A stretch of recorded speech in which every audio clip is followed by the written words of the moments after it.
Homosassa Springs State Wildlife Park rests on a beautiful and fragile wetlands ecosystem. It's an effective halfway house and last home for many of Florida's native animals. But most importantly, it heightens the visitor's awareness about the delicate relationship between the animals and the changing world they call home. What we do try to teach you about is the real Florida. Surprisingly enough, it's the real Florida most people don't understand. They usually see that artificial Florida that has been created. The Department of Natural Resources has set this park aside as kind of a sanctuary here. The spring run stream we're floating on, with all the marine creatures and plants in it, and the area to your right called a hydric hammock. Hydric means moist or wet. Hammock comes from an Indian word, hamaka, meaning a shady place. What holds it all together is symbiotic relationships between creatures. For instance, the survival of one thing depends upon the existence of something else. What's happening to the earth now is man is deforestating the earth. That destroys the food chain, and the creatures follow suit with extinction. Now, what kind of bird's that in the tree there, that white bird? Looks, from here, looks like a little immature little blue heron, looks like. That's not an egret. No, some creatures have immature phases or colors. Huh. Then when they turn mature or adult, they turn their other colors. Oh, look at the wood ducks. Aren't they beautiful? Male and female wood duck behind us. Right here. On the right-hand side. They're gorgeous. You see the female, the brown one with the white circle around the eye. The male or the drake there, a very colorful one. Pretty stuck in the world. You'll see an osprey right above you. Pretty. Oh, look at that osprey. Yeah, that's the fish hawk or osprey above you in the top of that pine on the left-hand side. Ospreys like the tall trees, pines, cypress, oaks. So these large trees are very important for nesting. So we have species now that are threatened or becoming extinct because of the way we're building on the land. You can't save the animals of this earth if you don't save the earth first. It has to come in that order. Alligator. Oh, okay, look at alligator. It perpetuates the food chain, the top of the food chain. And of course, predators are very, very important. Cougars, panthers, bobcats, fox, wolf, anything really that's a predator is important. It's what controls the other species. So part of what state parks do is they try to maintain the predator system, which helps maintain the other creatures.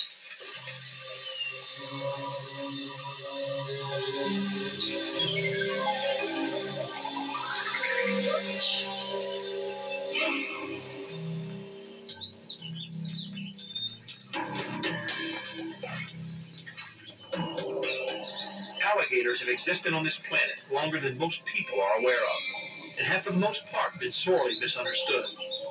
One man who understands and appreciates these creatures and the need to preserve their habitat is J.P. Garner, Wildlife Supervisor at Homosassa State Park. Alligators live all in the wetlands of Florida. They don't live in sewers of New York and eat human beings in taxi cabs and that kind of thing. And they get a bad rap from the public. People will come out and move into a territory where an alligator lives, and they say, oh, look at this cute little alligator. He's about a foot long. They throw it little scraps of food. In a few years, it's 12 feet long, comes up and eats your dog, then they hate the alligator. And they call a nuisance trapper who comes out and has to kill the gator. A lot of gators get killed for a bum rap. There's no sense in it. Yeah. Why don't we walk across this lagoon there and see if we can approach those on the beach over there? We have to walk across the lagoon? Yeah, that would probably be our safest bet to keep from running those off the beach. I don't think we ought to walk across there. Well, we got to get to the other side, though, don't we? We do. We got to get over there. We'll just kind of slide across there real quiet. Then you take your feet and you shuffle them? Shuffle them along. What is that up there in the trees? Oh, vultures. I wonder why they're up there in the trees. They're waiting on you. That's funny, JP. Well, water's going to fill up my boots, JP. It's 72 degrees. I know, but I'll sink. No, we ain't going to sink. So now, these alligators, they come in the water to stay warm? This water's 72 degrees all the time. So when it gets warmer than 72, they'll crawl out on the beach to soak up some of that good sun. Oh, I see. So their temperature's the same as the outside temperature. You see those little ridges on the back? Yeah. Under each one of those little ridges is a movable piece of bone called a scoot. Yeah. Those are the solar collectors of an alligator. So the sun goes through those little ridges? And collects in the bone. and they're able to distribute it through their bodies. Now, see, they know we're coming. You see them raising up. Oh, there's alligators all over this place. They're everywhere. I see them going under right there. Right there. How do you see them coming? You can see a trail of bubbles. Whoa, whoa, JP. Oh, I'm out of here, buddy. Yep. I'm out of here. Okay, JP, go ahead and feed him. I'm watching. Now watch, I throw it right side of his mouth. They'll come. Oh, I see. Eat sideways. Uh-huh. How come they have to turn their mouths like that? That's the only way they can grab the side. You see, if a head on an alligator like that is a hard time getting. You can get to the side, boom. Golly day. Here comes another. Oh, Here's look at what that. draws them. Watch this. Do that. Oh, they hump my sound? Yeah. Here they come. Here they come. Here, JP, very quick. Give him the fish. Give him the fish. All right. Give old big boy a Give fish. big boy Yeah. fish. Here, big boy. Here, come here. Look at that. Boom. Look Wow. at go. Whew. I'm glad we made that journey. Yeah, I'm telling you. Buzzards are still waiting. I tell you, I never knew there was so much to learn about alligators. Right now, we're in good shape. A lot of alligators still left. But if we lose the alligator, we're probably going to lose 10 more species along with it. The alligator is very important to the state of Florida in that it creates a habitat for a food chain, and it's hard to guess the devastation that occurs. We could lose 50 things. Let's hope we don't have to find out. Loss of habitat happens every day. There's 700 to 1,000 people moving to Florida each day. That means housing. When we start a new waterfront development on the coast, it means wetland destruction. How many species of plants and trees are here? Thousands. Thousands of different plants, trees, and animals, and aquatic life and subterranean life. Thousands. I mean, this is really a nature's wonder here, isn't it? It is amazing. Nature's wonderland, it really is. Look at the ducks out there. Mallards, wood ducks. People don't seem to bother them much. No, they don't. People are getting where they realize that wildlife's important, and they don't want to destroy these wetlands. It's all that's left. It's gone. We have no more.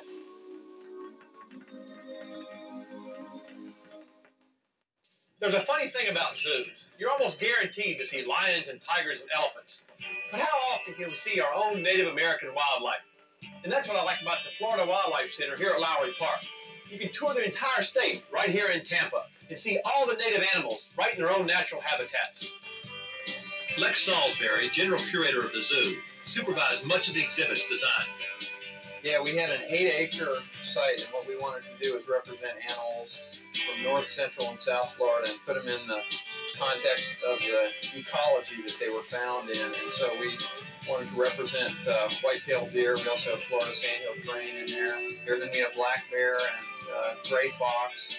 I've never heard of gray fox and in with black bears, and Yeah. you've never been to. Yeah, and then we also have red wolves that were historically found here, and small alligators and little turtles, and it's the whole mixed species approach.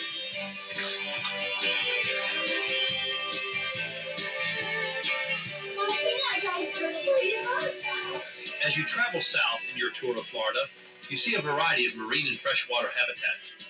But perhaps the most thrilling sight is the state's star attraction, the wonderful manatee. There's not many places in the world that you can meet a manatee. That's because this beautiful marine mammal is one of America's most endangered species. Here at the new Manatee Center at Lowry Park in Tampa, Florida, they're doing a great deal of research and study to save this fascinating animal. Hello. It tickles. The Manatee Center is a state-of-the-art facility. A $2 million filtration system guarantees clean water for the manatees and clear viewing for visitors. A manatee hospital, emergency ambulance, and critical care rehab center cares for those injured in the wild. But surprisingly, the most expensive item in the manatee budget is lettuce. Cases and cases of it. Okay, here comes the salad bar, boys. Look here. What, you feed how much of this lettuce a day? They eat 10% of their body weight. We feed these guys almost 300 pounds of lettuce a day. That's expensive. Lettuce is It expensive. can get to be. Growing their own wheat sprouts helps the food budget some, but it still averages out to about $70 of lettuce a day. per manatee. Keeper Debbie Landry knows everything there is to know about the care and feeding of manatees. Good night. So they go through about 6 cases. Hey! Oh, they don't bite my foot. They will nibble. Yeah, no, hey, stop it. This one here is the culprit. He's the one. This is Marty. He is one of our rescued manatees. He was sucked into an intake canal at a nuclear power plant down in South Florida. Golly. He's estimated to be about 2 years old, and he's been here at our zoo for 6 months. Now, will Marty go back in the wild? Hopefully next spring we will release him. They'll take him back down to the area where he was found and release him back out into the wild. Don't push Marty out of the way. Who's this here being a hog? I was just noticing how those nostrils, they actually shut them all the way, don't they, when they're not breathing? Right. And they can hold their breath for quite a long time in the water when they're sleeping. They can hold their breath for 15 to 20 minutes. How does a manatee spend his day? They spend 8 to 10 hours a day eating, and then in between, Like me. and in between, they're sleeping and playing. It's hard to believe the mermaid legend started when sailors first saw the manatee, yet they're incredibly graceful, despite their large bulk. Now, this gentle, shy creature, whose closest relative is the elephant, is in big trouble. Each year, an increasing number of manatees are killed. Last year, over 200. Many are victims of collisions with boats. Those that survive are scarred for life by the propeller blades. God, Dave, what's it like being the mother of all these manatees? Well, it can be a humbling experience. These guys are so incredibly gentle, and yet they're having so many problems out in the wild. The first time I saw one, I started crying. It was such a moving experience for me. And a sad statement is there are less than 1,200 to 1,500 left.